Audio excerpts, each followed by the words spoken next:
Well, today, more car buying tips and sales tactics that you need to know. Today, we're going to take a look. Stay tuned to the special Car Corner edition of Prudent Money.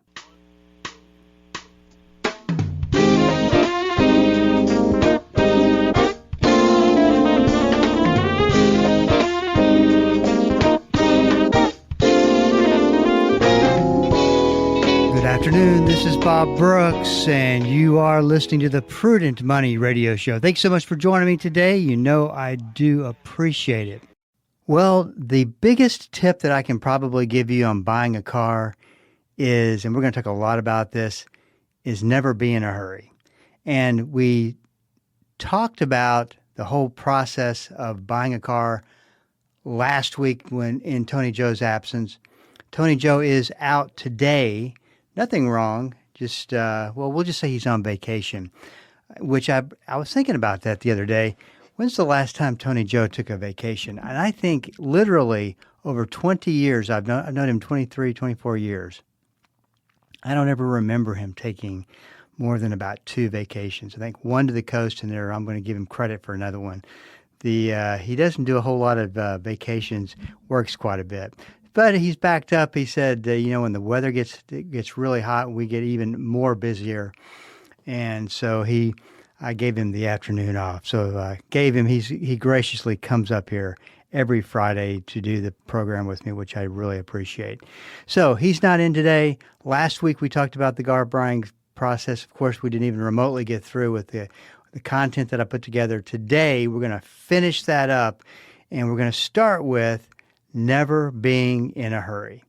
And this will, one of the even bigger tips we talked about last week was not to be, is to be, emotionally detached. Emotion can get the best of you and can create a horrible car buying decision. So you got to be really careful about that, and to be able to disconnect emotionally. Just never be in a hurry to get anything done, and that's what and there's a lot of sales tactics we're going to talk about today, but that's at the heart of it. A lot of them is kind of doing things to hurry up the process, and you got to be able to walk out the door, and you've got to be able to say, I really only put 45 minutes to the side to have this meeting today to talk about this car. Let me get back with you in the next couple of days. And you can walk out the door. That is complete freedom. Now, granted, you do put the possibility of that car being gone the next time you come in, but you got to realize, I think if any time, when you think about stewardship and spending what God has given to you, I think you got to think from the standpoint of making sure that it is a good value, a good transaction, a good stewardship transaction that you're making. And if you feel any pressure, you don't feel any peace to come to the conclusion at where the negotiations are at that point, then there's nothing wrong with you saying, maybe this isn't the right car for me. If it is, it'll still be here, and we can make a deal for it then. And the ability to walk away. I don't think they see a whole lot of that at car dealerships, but that's really where you want to be. We also talked about the Carfax being your best friend in the process. A Carfax is a report that you can purchase, or if you're at autotrader.com, most of the Carfaxes you can get for free. Well, let me say it this way. If there is a Carfax on the page with the car for sale, then it is there for you to look at for free. If not, you can always buy a Carfax and to get the same information. But that basically tells you when the car was, if there's been any accidents, how many owners, and things that could be red flags, things that could be good for, or some good things about the car. They just replaced the water pump. They just put a new battery in. They just put 4 new tires in the car. Things like that will end up costing you money that were just been done. And that's always somewhat of an edge in buying a car, that you've got to give some value to. Major car services have the 30,000 mile service, the 60,000 mile service, the 100,000, whatever you're buying. It's just been done and completed. Then you don't have to turn back around and spend a lot of money to get it done. So always check the Carfax and make sure that you understand what's good. Warranties are good, but know what you're doing. A an a Anything that's under a factory warranty with the car manufacturer is really the best way to go. That's something that you can have a lot of confidence in. Obviously, what you want to know exactly what they cover, so there's no surprises. But most of them cover about everything, and that works to your advantage. And of course, you can take it straight to the dealership and get it fixed without fear of a big surprise. Especially you definitely want, of course, you want to check that out before you leave the car with them, that there aren't going to be any big surprises. But the direct to the manufacturer car warranty is the best way to go.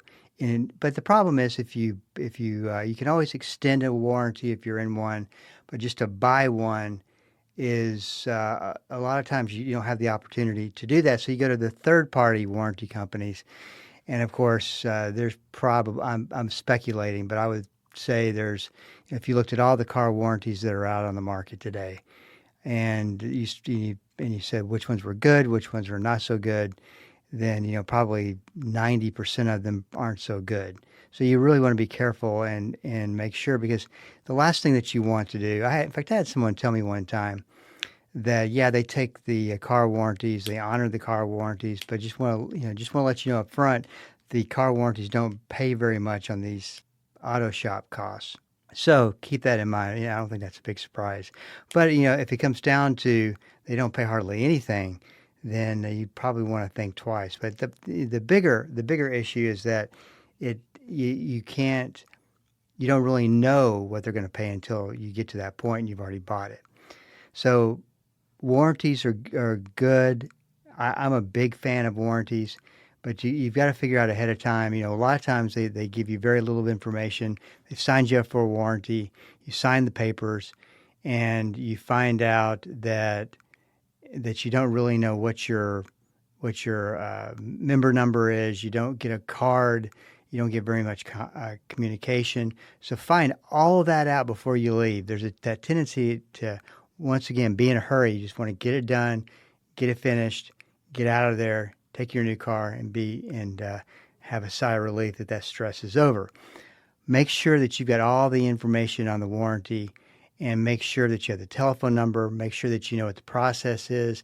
I'll tell you this, that a lot of these warranty companies take their time in determining whether or not they're going to pay for something and what they're going to pay for it.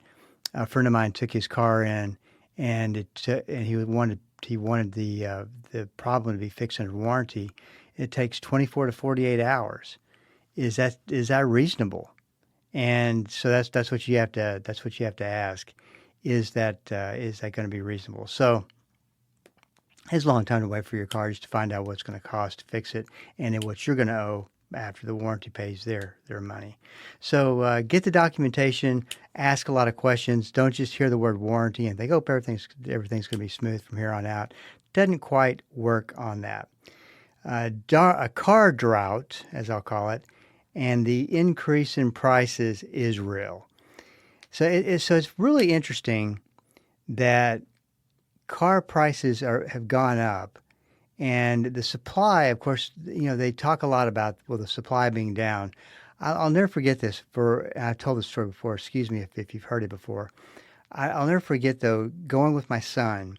We've been looking to buy a very inexpensive car for him to have to go to college, and so we knew, I knew pretty much what I was going to spend, what kind of car I was looking for, what was important to me, and I pulled in. This is right at the beginning of COVID, and I pulled into the driveway, and it had a tough time finding a parking spot. So we were looking at this one car. The salesperson came over, said, let's go in and talk some numbers. I said, great. And I said, well, I asked something, if something would mean that they were going to take money off the price. And he looked at me and he goes, oh no, he goes, don't you know that there's a car supply issue, and prices are going up, and our boss the manager doesn't like to give much of a deal because he didn't have to. And I said, the funniest thing, you said supply is down. I had trouble finding a parking spot in your dealership because of the supply of cars that you do have on the lot. And he kind of laughed at that when we walked in. He didn't really make a comment one way or the other. But, the increase in prices is real. That's why I say it's always important to go to a website like autotrader.com and get an idea of what the costs are across the country, so you can have a range of, well, the lowest is this cost, the highest is this cost, similar, of course, in mileage, similar in condition and features of the car. And so that's one thing that, even though it is real, you know exactly what to compare the cost to across the country. And that's just takes you maybe 30 minutes to do some digging and understand. The next thing is, how long has the car been on the dealer's lot? The Carfax should tell you when they purchased the car and when it went for sale. And of course, you can just do the easy subtraction to find out, well, this car's been on the lot for 4 or 5 months. If that is the case, then you probably have a very, very motivated dealer, or it's got something wrong with it and people aren't willing to pay money for it. And that's something you got to keep in mind as well. But it's good. The longer it's been in the lot, really what you're looking for is probably they have no incentive to deal with you on that car if they've just put it for sale. They want to see what can be done. They want to see how much money they can make. They're probably not too motivated to take much off the car. The one thing we talk about all the time is have a mechanic look the car over. That's extremely, extremely important. We'll talk about that on the other side of the break. This is Bob Brooks. You are listening to the special Car Corner edition of Prudent Money. Stick around. I'll be right back. Hello, this is Bob Brooks. Proverbs 22:3 and Proverbs 27:12 are the exact same verse word for word. I call them the stewardship verses of risk. A prudent person foresees danger and takes precautions. The simpleton goes blindly on and suffers the consequences. On the Prudent Money Radio Show, we teach about risk, how to identify it, how to figure it out, and what to do about it. We believe that to be a prudent steward, you have to be a good risk manager. Listen to the Prudent Money Radio Show on Bible School Radio 91.3. Prudent Money, home of the modern-day steward movement. Dynamic, practical, life-changing. There's no point in going to church and not letting the Christ who gave birth to the church on the day of Pentecost change your life. Join us each day as Pastor Paul Shepherd applies the timeless truth of Scripture to everyday life. It's Destined for Victory on this great station. Weekday afternoons at 3:30 here on Bible School Radio, KDKR. This is Rob Randall, your host and teacher of the Invisible War radio program. The Invisible War is the study of God's Word on how to walk in Christ's victory in the spiritual battles we face against the powers of darkness. Join me every Sunday morning at 9 right here on KDKR and KYJC in Commerce, your station for life. Welcome back. This is Bob Brooks, and you are listening to the Prudent Money Radio Show, or the special Car Corner edition of Prudent Money. Tony Joe's usually here, and is not here again today. He says promises he'll be back next week. And in place of that, we will still want to keep it with the spirit of the Car Corner edition of Prudent Money. And with that, we're talking about buying a car, some of the things that you need to know, some of the tactics that are used to speed up the process, which you never want to do. So we're talking about that. But if you have a financial question, if you've got a question about investments, anything like that, stewardship, make sure you go to prudentmoney.com. At the website, you'll see a link at the top of the page. It says Ask Bob. Just click through and we'll get you squared away. That's off the website, www.prudentmoney.com. Have a mechanic look your car over. That's the most important thing that you can do. I was looking to buy a car in Austin, and I didn't want to go to Austin. I was real serious about it. I've been looking, and generally when I start the process of looking for a car, this last car purchase that I made took 2 years. I just couldn't find exactly what I wanted. But then I found exactly what I wanted, and bought it. And you've got to. I just and maybe I missed out on probably some really good opportunities. I was a little too strict with the rules, and then there's a lesson to be learned with that too. But I had somebody check out the car, and so when they sent me back that information, they sent me everything that was wrong with it, what looked good about the car. So from there, I had quite a bit of information, and based on that information, decided to step back from the car. And what's interesting is 6 months later, that car ended up back on their lot. So that was I thought that was interesting. I didn't know what that meant. But to always have a mechanic look it over. A wreck is not a bad deal. If a car's been in an accident, people tend to shy away. I don't know what the percentage of cars that have been in accidents are, but I would imagine it's pretty high. It happens. Sometimes it can be a really bad accident, and having a mechanic check it out, they can tell you what kind of an accident that it would have been in, if the frame was bent, if some structural damage had been done. But if it's like most accidents, or get hit in the rear end of the car, or hit somebody else from your front end, it's typically just throwaway pieces that they just pop back on. And so if the paint job is done right, if it doesn't look like it's been in an accident, it's been a quality job, then you can always use the accident as a reason why you won't spend any more money. We can think about it. When you go to sell that car yourself way down the road, then they're going to look at that accident and say the same thing to you. Hey, the car's been in an accident, 10 years ago, and we're willing, that we feel like there should be a discount on it. So it goes both ways. Having said that, since it does, you want to get as much off of it up front, because it's going to come back to you probably on the other side. Records. Tony Joe always talks about this. If you can find a car that has detailed records, they've put all that information in the glove box, they keep the receipts, they keep the invoices, you can see what's been done to the car, and that is invaluable. If the car has been kept up with, done all the services, and it has the records to prove it, that is invaluable. Most of the time, that's not even discussed in buying a car, but I would look for as many records as you can possibly get. Some of those records you can get at Carfax as well. Look for a fair deal, not a great deal, because it's going to drive you crazy. It's not worth trying to save $250 to $500 on a car. If you could save another $1,000 to $3,000 or whatever, that starts to move the needle.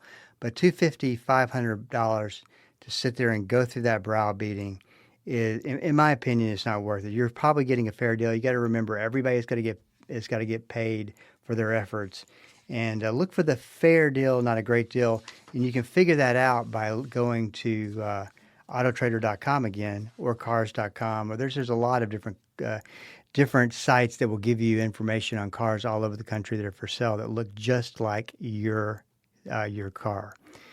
Okay, so I came across a great article, and by the way, if you want to go listen to the first part of this program. Last week there's a podcast, and you can go to PrettyMoney.com or wherever you consume your podcasts, and you can get part one and listen to what we talked about last week.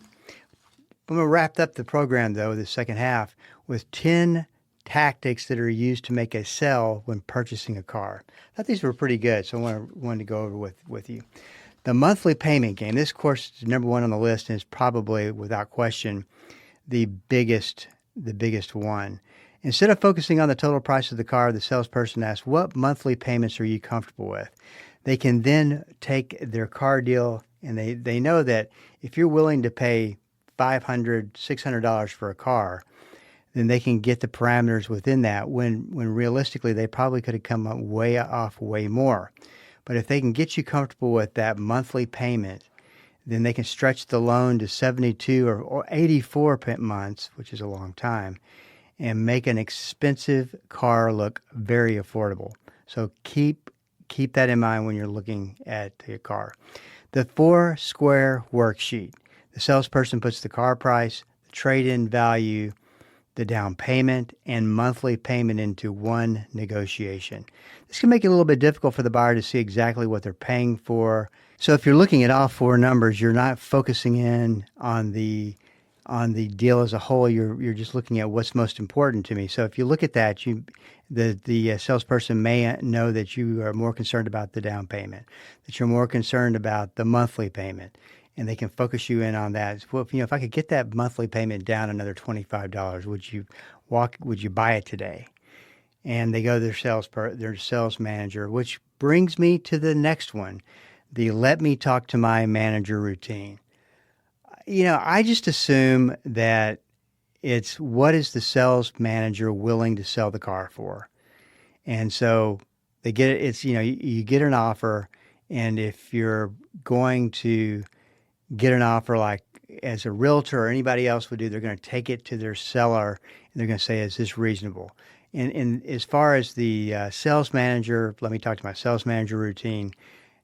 I would assume that's what happens and goes on. They're, here's the latest offer. How much room do we have? I know you want to stay above this number. It's just, business negotiations. I'm sure they talk about how the best way to approach it, what to say, what's most important. The low price that isn't the real price. I remember when I was as a teenager, I'd always look at the car section and look at what was for sale. And I would look at these cars and their prime price and think, wow, this car is only costing that much money. But what they don't tell you is that, an advertised price may look fantastic, but the final price can include dealer fees, documentation fees, add-ons, protection packages, or other charges. Always ask for the out-the-door price. The trade-in distraction. A dealer may offer what sounds like a great trade-in value while quietly increasing the price of the car you're buying. This important number isn't just the trade-in value, it's the difference between what you're paying and what you are receiving. How much debt is this creating? If you're paying cash, determine the best value and get close to it. Remember, you can always go to all the websites that can give you what the car prices are going for all over the country. And so you can have a fairly good idea. But the trade-in, I always think it makes more sense to, if you can go down this process if they will go along with it, is to talk about the car first, get the price, then talk about the trade-in, and split them up. Don't talk about them together. But it's not always easy as that seems. The next one is the someone else is looking at it pressure. You may hear we had 2 other people interested in this car today, or I don't know, if it will still be here tomorrow. And it could be true, could be a stretch. Who knows? Who cares? That's what the line is. I always like to say anytime something like that is presented to me is, well, listen, I see you got your hands full, and someone else is looking at the car. I think probably what I'm going to do for next, I've only really allotted about 45 minutes to an hour, and we're at that point, to come back and take this up maybe next week or something. And your ability to walk out the door is very important, and it keeps you, once again, emotionally detached. The next one is the test drive that creates emotional attachment. I thought this was good because I always have been amazed anytime that I've talked to somebody about buying a car, is that they'll so quickly just throw you the keys and say, hey, take it out for a drive. You want to go with me? No, I don't need to go with you. Just go back. Let's make sure I got your driver's license and your insurance. And you go, take it out, bring it back in a little bit. And you don't have because once you get into the car by yourself, you feel more freedom, less pressure to really experience the car versus when a salesperson is sitting next to you. So I've always thought that was an ingenious way to get you emotionally connected with the vehicle. And it also gives you an opportunity to pull over to the side and really take a look at it without you feeling that you're being judged for doing so. The add-on trap in the finance office, this is a big one. You agreed to buy the car, you're taken to the finance department where you may be offered extended warranties, gap insurance, paint protection, fabric protection, theft systems, and other products. Individually, they may sound inexpensive when put together in a monthly payment. However, they can add thousands of dollars. So you got to be really, really careful. And they'll make these guys and ladies are very, very good at what they do. and they can paint the most beautiful picture of you having that warranty or having that wheel package or that tire package. It's just $25 more a month. And it's just so tempting. I wouldn't have to worry about it. I'd have this covered. Really like that add-on painted protection, but it seems like a lot of money. What if I throw in the deal for free, the wheel deal for free, and you take that along with and you just pay for the paint package? So they can do all kinds of things that make sense. I mean, I have to admit I've fallen for it. Then finally, the today-only deal. The price is only good if you buy today. Well, of course, it creates urgency and discourages you from waiting. But that's once again, emotionally detached, be able to walk out, and we'll see if that day was the only good day. Hey, this is Bob Brooks, and you've been listening to the special Car Corner edition of Prudent Money. If you've got a question for me, go to the website, www.prudentmoney.com, because we are all out of time. Till we do meet again next time. Keep the faith and have a great rest of the day. That's all the time we have for today. Questions or comments for Bob, or to find out more great information like what you've just heard, visit www.prudentmoney.com. Be sure to join Bob Brooks again for the next edition of Prudent Money.